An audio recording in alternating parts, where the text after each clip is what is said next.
Et salut les amis, c'est parti pour un petit fil d'actualité. Oh, encore un. Encore un qui s'est ôté la vie.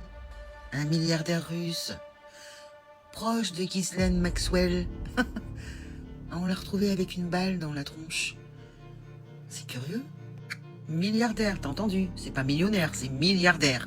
Comment tu peux avoir autant de fric sans te soumettre à la secte qu'on va appeler, hein, où ils font des trucs assez ignobles avec des mioches. Hein, j'ai dit des mots que l'algorithme de TokTok va pas comprendre. Bon, ça, il va me foutre la paix.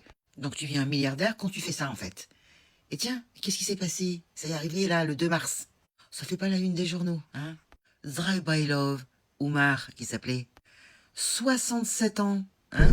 Donc il a été retrouvé mort dans son appartement de luxe, à Moscou, avec, je vous dis, une blessure par balle à la tête. Ah, ils l'ont pas loupé. Alors on nous dit que c'est un... Ah oui, ce serait donc ôter la vie tout seul. Je pense que là-bas, les gens comme ça, qui en plus... parce qu'ils l'ont appris, parce que son nom est sorti dans les dossiers déclassifiés.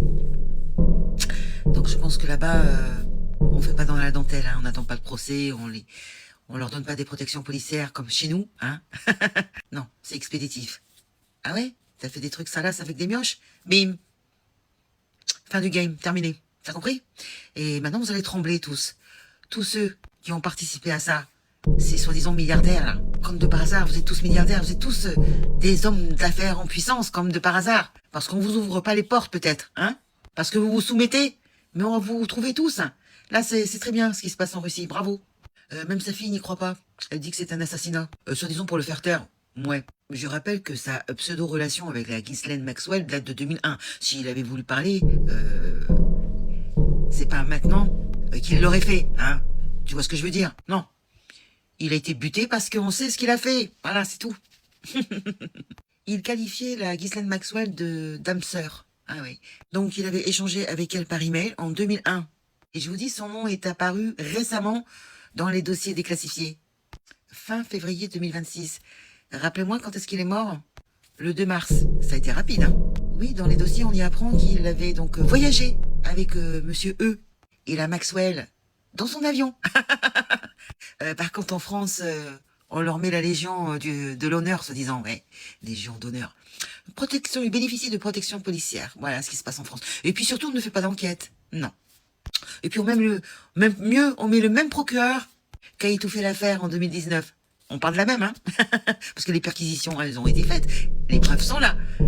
Mais aujourd'hui, on nous fait croire qu'ils vont faire une enquête et ils mettent le même procureur qui a étouffé l'affaire en 2019. D'accord. Oui, oui, c'est ça. Guerre en Iran, guerre en Ukraine, guerre, tout ce que vous voulez. On vous lâchera pas. On parlera de ça, les amis. On vous mettra les coups de pression jusqu'à que vous fassiez une vraie enquête. Apparemment, cet homme-là faisait partie de l'élite tchétchène. Comment ce gars-là a pu connaître la Ghislaine? Tiens, on y apprend que monsieur a un passé judiciaire en plus. En 2017, il avait ouvert le feu, parce que monsieur possède des armes, dans un hôtel de luxe à Moscou. Et on dit à l'époque que c'était un incident malheureux. Il n'avait pas fait exprès. Il serait dans un état psychologique fragile. Enfin, il était dans un état... T'as compris? Ça, c'était en 2017. Ouais, ouais. Moi, je dis bravo à la Russie. Les parasites, il faut les exterminer. Parce que c'est ce que je pense. Écoutez, c'est quand même fou, tous ces gens qui se sautent la vie hein, autour de cette affaire. Et c'est pas fini. Je vous dis, hein, je vous en avais parlé il y a pas longtemps, qu'il va y avoir beaucoup de personnes qui vont... Ben voilà, déjà, c'est le premier de la liste. Vous vous rappelez, je vous avais parlé des deux chercheurs, là, hein, qui travaillaient pour la NASA, qu'on a retrouvé aussi avec une balle dans le ciboulot, alors qu'il habite au milieu du désert. Et un gars serait venu exprès. Et il y avait un autre type aussi, qui est tombé du balcon en Thaïlande. Vous savez, le PDG d'Azos. Et à ce moment-là, quand j'ai fait cette vidéo, je dis ça, vous allez voir dans les prochains jours, d'autres vont suivre. Et ben voilà, ça c'est le premier d'une longue liste. Vous allez voir. Ça va soit être des chutes de plusieurs mètres, soit une balle dans le ciboulot. Ah, bah, il ressemblait à ça. Non mais Élysée, hein, je vous laisse lire vite fait. Il aurait été un ancien sénateur russe d'origine tchétchène. Bon, parce que monsieur a fait un peu de politique. Il aurait eu une relation. Ah, c'est bien. Bref, au moins les Russes sont efficaces. Nous, on a payé des vacances à Jacques Lang au Maroc, justement dans un complexe réputé pour y faire des soirées avec des jeunes, on va dire, hein. Plus protection policière, voilà. Et surtout, aucune enquête sur cette histoire. C'est juste une enquête fiscale, hein, c'est tout. C'est pas possible, je vous le dis, hein. Je vous le dis, hein. Partage si ça t'a plu. Je vous dis à très bientôt. Salut les amis. Après, s'il allait dans son avion, je pense c'est qu'il se connaissait vraiment bien.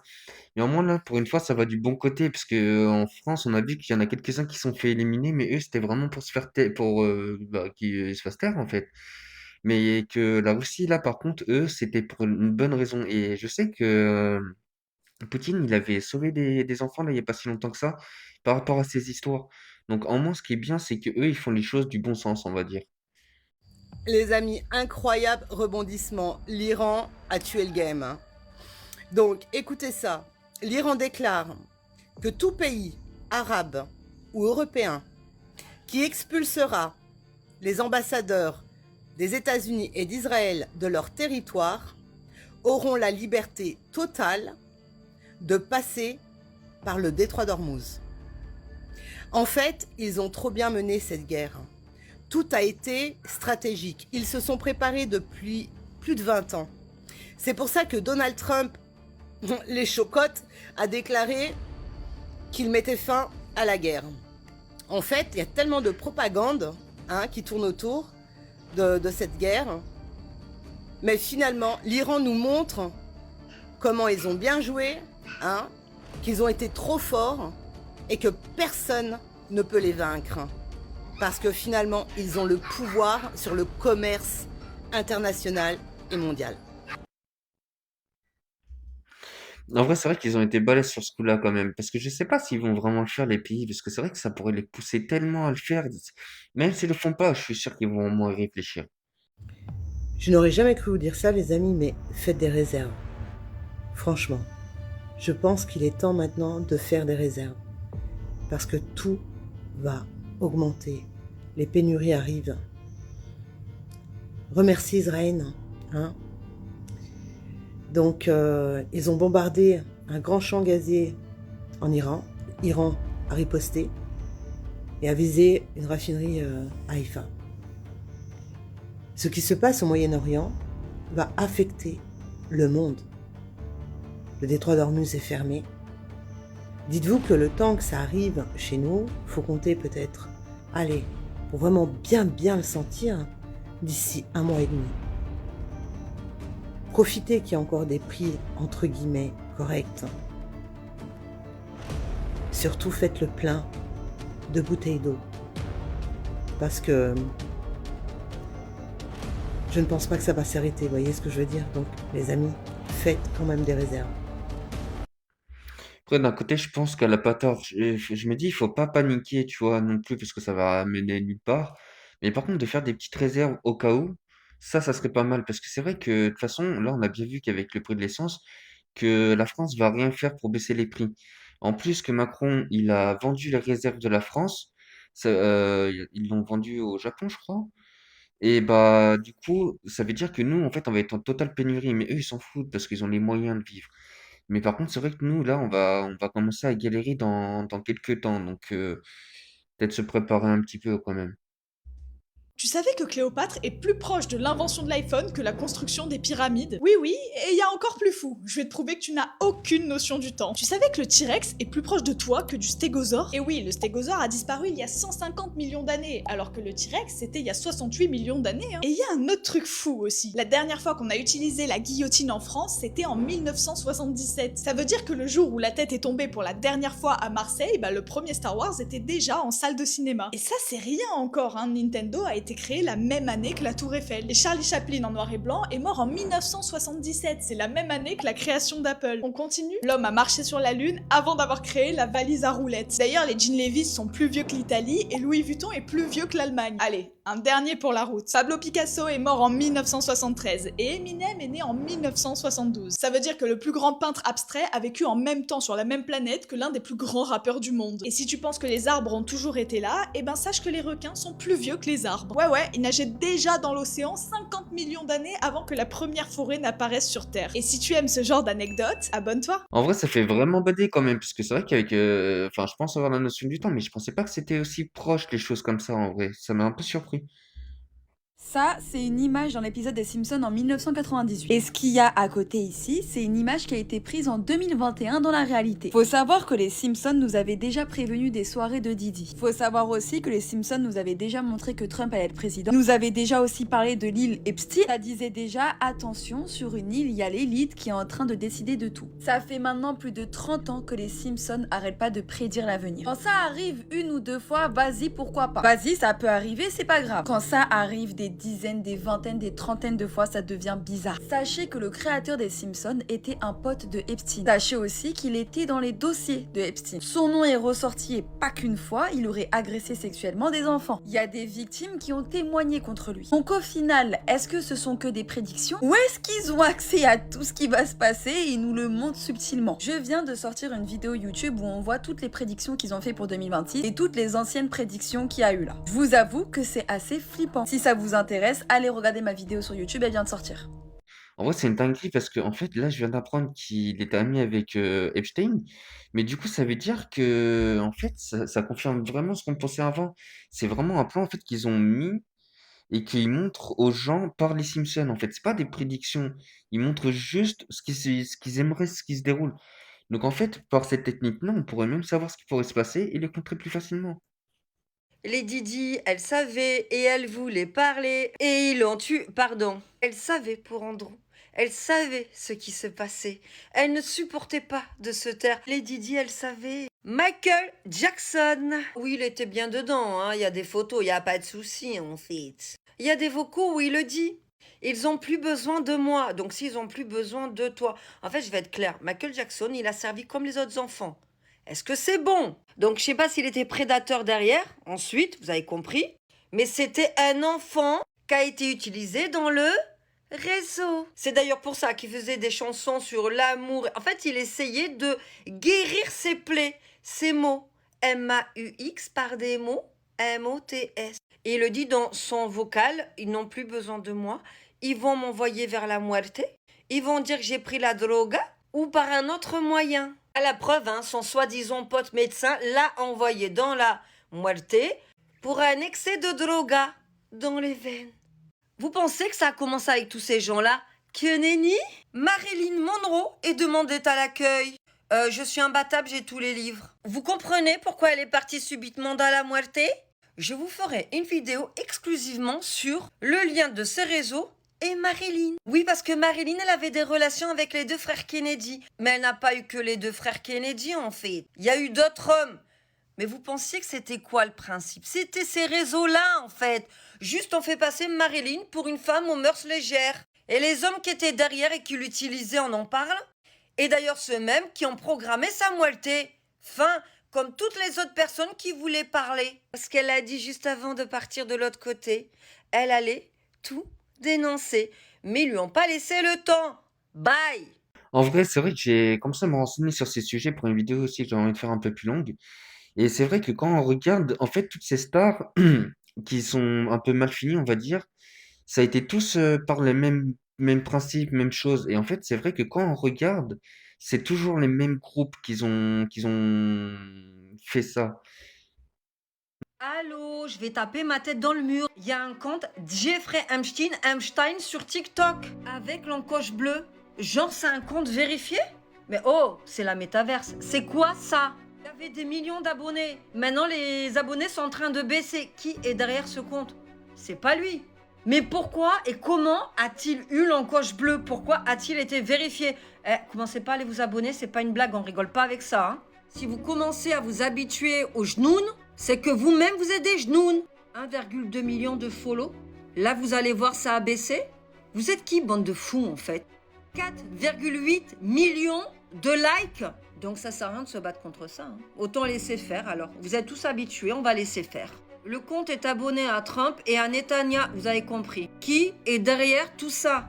Soit c'est quelqu'un qui veut faire la promotion de ce mec-là, et là ça devient chaud patate. Soit c'est quelqu'un qui tôt ou tard va dénoncer quelque chose, mais du coup je vois pas l'intérêt de faire ça. En tout cas, c'est quelqu'un qui gagne de l'argent grâce à ce compte. Qui est relié à ce compte?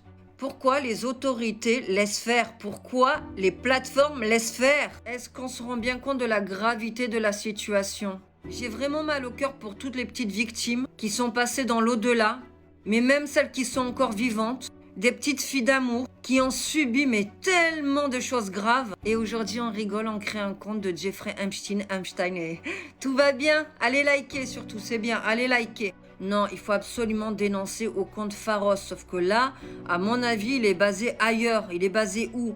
Pourquoi la plateforme en question laisse faire? J'ai les nerfs. J'ai les nerfs, vous imaginez même pas. Vous pensez qu'il y a qui et quoi derrière? Pourquoi il y a ce compte? Après, je sais que TikTok, ça a été racheté par Israël.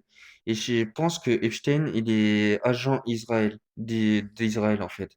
Donc, ça pourrait expliquer au niveau de ça. Mais c'est vrai qu'il y a quelque chose que j'ai pas compris, c'est qu'il n'y a pas que lui. Par exemple, il y a Amy Winehouse et d'autres gens, en fait, qui devraient ne plus avoir de compte, qui ont quand même un compte, et vous pouvez vérifier par vous-même, hein.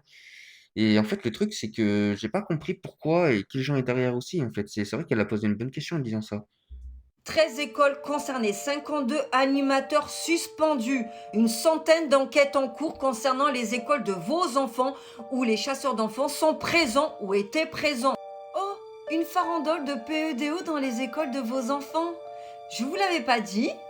Je crois qu'on m'avait répondu que la mairie de Paris avait fait un communiqué pour démentir, mais j'avais raison. Paf!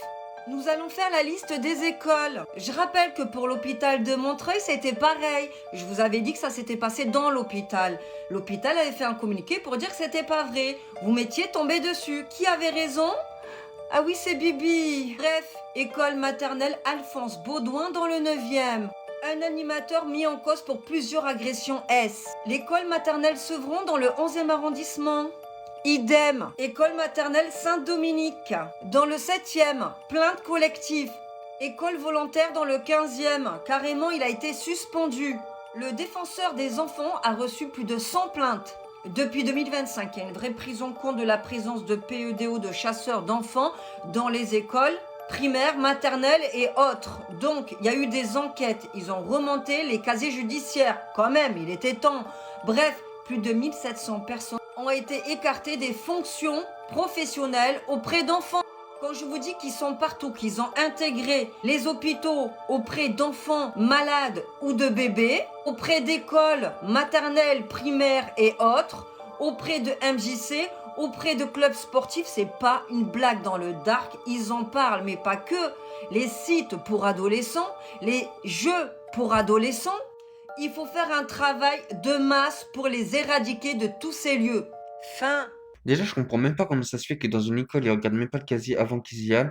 Et tous ceux qui sont touchés à des enfants, ils ne devraient même pas travailler dans des choses avec des enfants, que ce soit des écoles, dans les hôpitaux avec les malades, enfin les enfants malades, etc.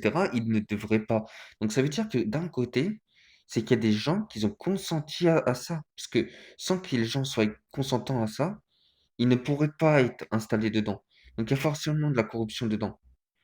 Vous savez qu'une des théories qui me fait le plus flipper, c'est celle qui dit que la preuve que Dieu existe, que le déluge de Noé est déjà arrivé, c'est qu'on aurait prouvé en allant dans les plus hautes montagnes qu'elles ont déjà été submergées par l'eau dans le passé. Donc à un moment donné, il y aurait eu un espèce de déluge qui a fait que même s'il y a des humains qui sont réfugiés dans les plus hautes montagnes, eh ben ils n'auraient pas survécu à ce type de déluge. Vous allez me demander pourquoi est-ce que je vous dis ça? Ben c'est super intéressant, surtout quand on connaît la légende du déluge de Noé. Le fait qu'il n'y aurait aucun humain de son peuple qui aurait survécu, sauf ceux qui sont montés dans le bateau. Et encore, Dieu lui aurait donné une espèce de science qui fait que le bateau il a été tellement bien réalisé que la pluie elle a pas pu le faire couler. Il y en a beaucoup qui pensaient que quand on nous racontait ce genre d'histoire dans les écrits religieux, fallait pas les prendre premier degré, que les humains qui ont vécu plus de 1000 ans, ça a jamais existé, sans vous parler de la légende des géants, etc. Mais l'équipe, si on part du principe que les dinosaures ils ont déjà existé, donc dans le passé c'est clairement prouvé qu'il y a des créatures immenses qui ont déjà foulé la terre, bah à partir de là on peut clairement penser que les écrits religieux ils disent la vérité, qu'il n'y a pas de deuxième ou troisième façon de les interpréter.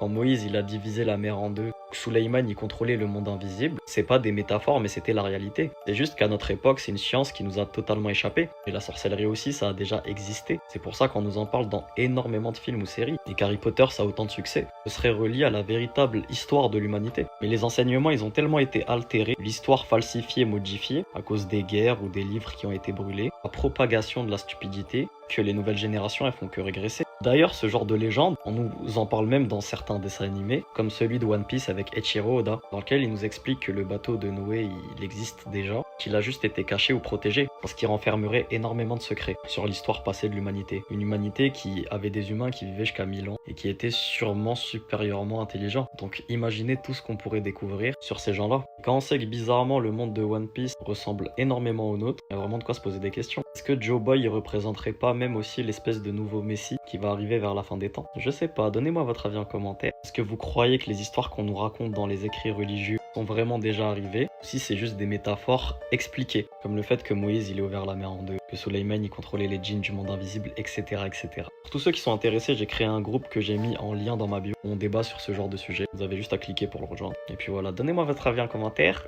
Bisous l'équipe. En vrai, il y a soit c'est déjà passé les choses, soit c'est en train de se passer dans notre époque de la Bible. Et c'est vrai qu'il y a des choses, des fois, on dirait que c'est un peu au second degré, mais les choses, comment elles sont en train de prendre la tournure qu'ils sont en train de prendre, c'est vrai que des fois, on pourrait se dire que c'est un peu du premier degré. Mais après, c'est vrai que c'est pas impossible que pendant un temps ancien, ils avaient plus de connaissances et plus de savoir-faire que nous. Et puis voilà. Mais bon, la vidéo, elle est finie. Je vous dis une bonne journée et une bonne soirée.